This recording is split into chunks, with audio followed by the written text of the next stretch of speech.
नमस्कार, cooking with me मध्ये तुमचं स्वागत आहे। मी आज पत्तागोबी बनवणार आहे। तर ह्याच्यामध्ये मी पाणी गरम केलेलं आहे, मीठ टाकलेलं आहे थोडंसं आणि हे पत्ते असे एक एक करून टाकलेले आहे पाण्यामध्ये। आता मी यांना काढून घेते। अर्धा तास कमीत कमी अर्धा तास मी पाण्यात ठेवलेले होते। आता मी यांना काढून घेते। आता बघा हे मी पाण्यात काढून घेतलेले आहे। आता यांना मी चिरून घेते बारीक बारीक। अशा प्रकारे बारीक केलेली आहे पत्तागोबी। आता इथे मी कढई गरम करायला ठेवलेली आहे। आता ह्याच्यामध्ये तेल ओतून घेते।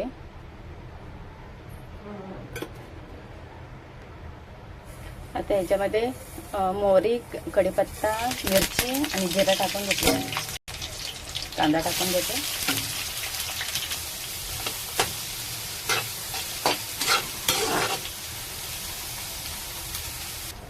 कांदा भाजलेला आहे। आता यात टमाटर टाकून घेते।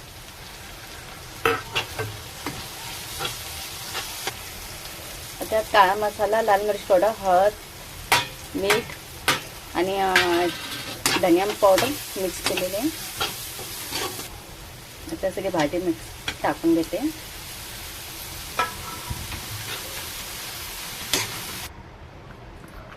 थोडीशी मुगाची डाळ टाकून घेते।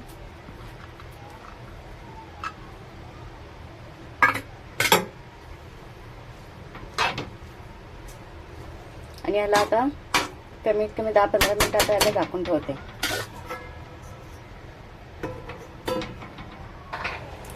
10-15 मिनिटं झालेली आहेत। आता बघूया भाजी झाली असेल।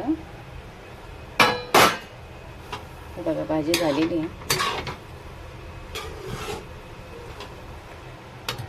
आता याच्यावर थोडीशी कोथिंबीर टाकूया।